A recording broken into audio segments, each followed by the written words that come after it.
係各位網友，今日10月1號啊國慶啊，咁我就要講，一定要講翻啲香港嘅事。咁就係點講呢？就係呢，我由呢樣嘢講起，又有一個呢個英國法官辭職，呢個終審庭啊。咁樣到而家為止，終審庭呢就呢個2024年呢就已經有2個辭職，呢個第3個，即係唔再續任，剩翻海外法官剩翻6個，最多嗰陣時咧係15個。呢啲海外法官咧冚唪唥都係做過外國最高法院嘅院長啊、副院長啊。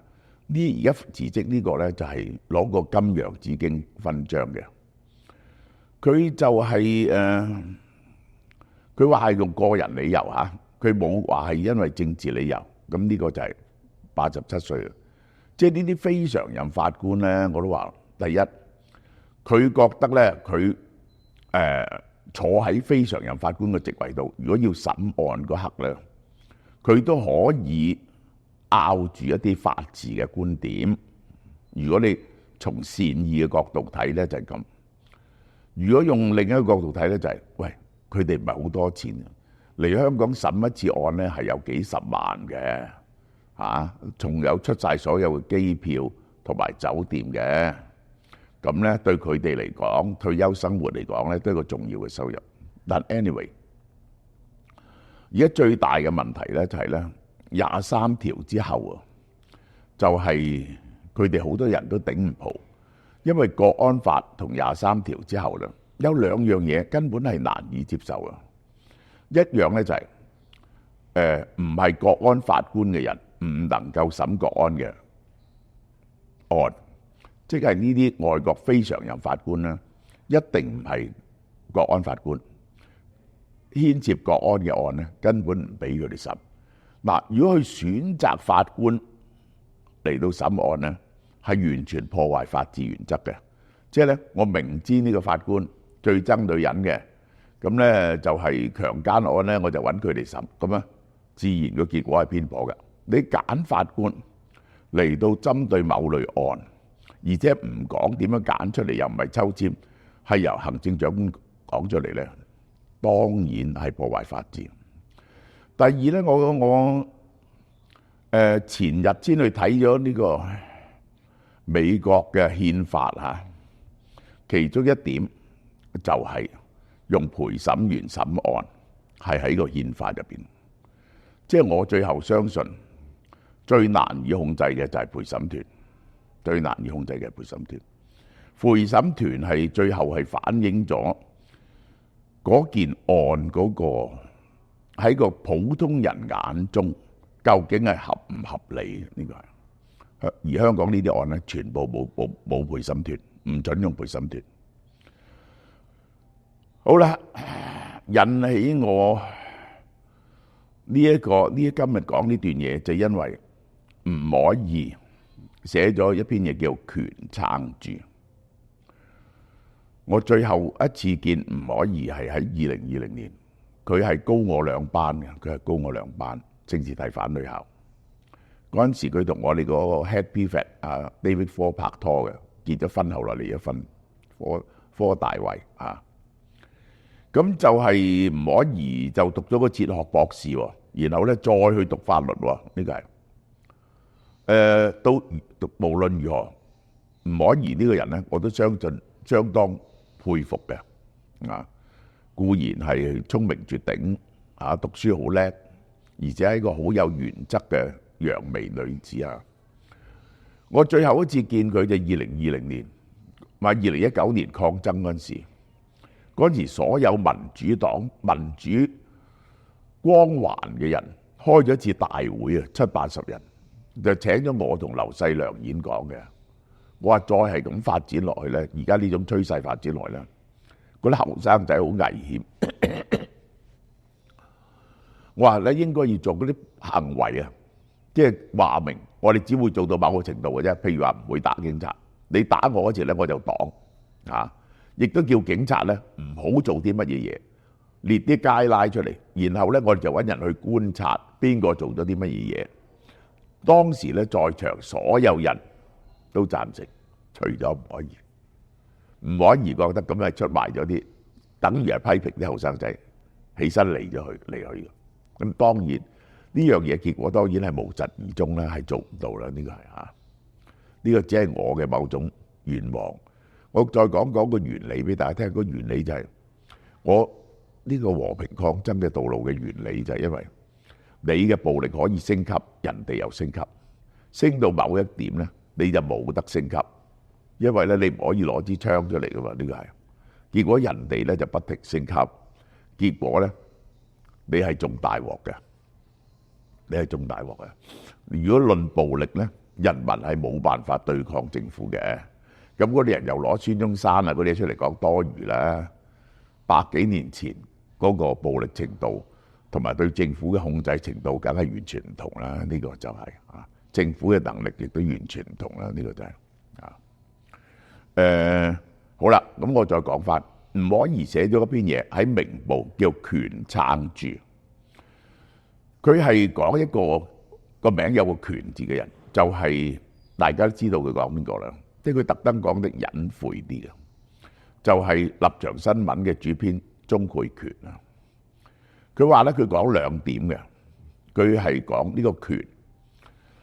第一點就係，如果佢認罪咧，有希望得到1/3嘅刑期扣免。佢明知都唔會點打贏，但係咧佢就係忍住，因為佢就要將佢咁樣做嘅原則，關於新聞嘅原則，喺清楚地講出嚟，喺法庭上留下一個完整嘅記錄，將來後人可以睇到究竟佢哋咁樣做嘅理論係乜嘢嘢。如果佢認咗罪咧，就只係減咗1/3，但係咧就呢一個辯論就唔會出現，佢嘅立場咧就唔會彰顯。呢個就呢個第一點。第二點係乜嘢咧？第二點咧就係佢話阿權咧，佢係做網媒嚇，網媒咧就好多時咧就係唔夠錢啦，咁咧就搞到咧就冇糧出，冇糧出咧，佢都繼續做落去。即係佢話呢個細呢個好瘦嘅高高地嘅人，就唔知佢身體入邊點樣有咁多嘅勇氣。而且佢係一個讀書人，佢亦都曾經好腼腆地去求眾籌，就講佢呢個就佢點樣撐住，繼續做落去。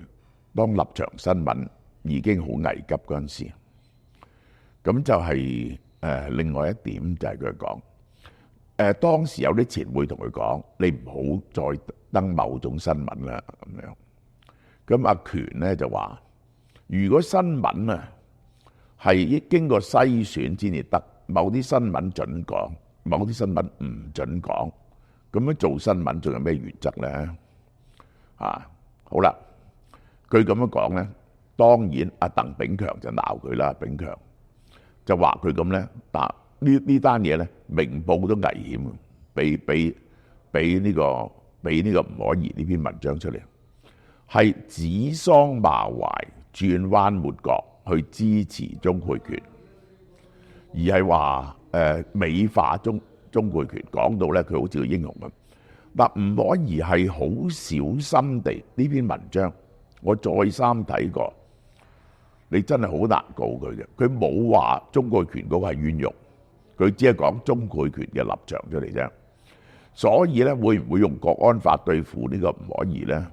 會用23條對付吳靄儀咧？我相信唔會。但係一定俾壓力明報啦。佢話根據呢個鄧炳強講啦，就係咧呢個係點解呢個佢哋有罪咧？就因為嗰啲有10篇文章係有煽動意圖，而鍾沛權明知都俾佢登呢個咧就唔係一個鍾沛權根本唔係一個傳媒工作者。佢就係一個運動人，即係一個參與抗爭嘅人士。呢個講法之荒謬啦，我真係唔識得解釋。鍾沛權喺邊刻唔係一個純粹嘅新聞工作者咧？啲乜嘢人叫個純粹嘅新聞工作者咧？佢嗰份工就喺嗰度，佢日日做好多嘢，採訪好多譬如呢個交通意外啊。咁嗰陣時佢係個新聞工作者，係咪啊？佢係個純粹，佢冇做第二啲嘢，佢係個純粹嘅新聞工作者。去到咧，佢批准嗰10篇文章登出嚟咧，佢就唔係一個新聞工作者，佢忽然間變咗唔係個新聞工作者。你話佢點解批准呢10篇文章出嚟，佢就唔係一個新聞工作者咧？就話似乎講新聞工作者就唔會批呢啲文章出嚟，或者仲用邏輯嚟講，嗱，我嘅長處咧就乜嘢都翻去講邏輯嘅。新聞工作者見到有啲有偏頗嘅文章，佢就唔應該登，呢個完全錯晒，完全錯晒。呢個世界上冇人係冇立場嘅，每個人都有佢嘅意識形態。喺呢個自由嘅新聞工作入邊，有啲人固然係可能比較同情當日嘅示威者啦，亦都有啲人係同情政府喎，咒罵新聞工作，咒罵嗰啲抗爭者喎，文匯大公啊，好多啦，呢啲係咪？星島日報啊，頭條啊，呢啲，邊個人會係冇立場呢？如果有立場而係作出某種決定，或者有某種傾向性，你就覺得佢係一個政治工作者。呢個世界唔使做新聞啦，呢個世界就只能夠做政府叫你講嘅嘢，因為只係可以有一個立場，就係政府支持嘅立場。呢個咧就官方嘅立場，而其他任何嘅立場咧都唔准講。我舉個例子俾大家睇，外國好出名嘅 case 就係咧，嗰啲人被蒙咗面啊，收埋咗，就帶去左兜右兜去見嗰啲遊擊隊嘅領袖。呢個好明顯係一個叛亂嘅行為。咁咧就係要佢，結果咧出嚟報，佢都報道嗰篇嘢喎。咁佢報道嗰篇嘢係咪支持呢啲遊擊隊咧？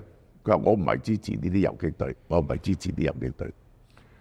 我係我要即係將佢嘅立場講咗出嚟，你哋先明白嗰啲人點解打遊擊隊嘛，先至了解個 situation 啊嘛，你明唔明啊？報道遊擊隊並不表示我支持遊擊隊。第二，你叫我將呢啲 information 講出嚟咧，我係唔會嘅，因為如果我去見咗個遊擊隊，我就將佢匿埋喺邊度講俾你聽，第日就冇人接受訪問啦。啱唔啱啊？呢啲人全部唔接受訪問，就損害咗呢一個民眾嘅知情權啊！即係我今日同大家講，即係我係趁呢個10月1號今日講清楚呢一個道理俾大家聽，同埋表達我對吳靄儀嘅尊敬啦。呢個大家食開嘅修身堂NMN， 佢哋有 PQQ 同百老匯醇嘅。我哋 for 嗰啲新嘅參加嘅人去試下食下，呢一個係我哋又有呢個優惠嘅 for 第一盒，你買一盒啫，原價1980蚊，而家就1280蚊。仲有好好嘅嘢送，日本銀座近期非常紅嘅溝拉麵啊！大家有冇食過呢？你只要嚟俏貓貓門市買一盒 NMN 1280蚊。就會送呢個日本嘅溝雞白湯拉麵一盒，入邊咧係有5包嘅，非常之好食嘅。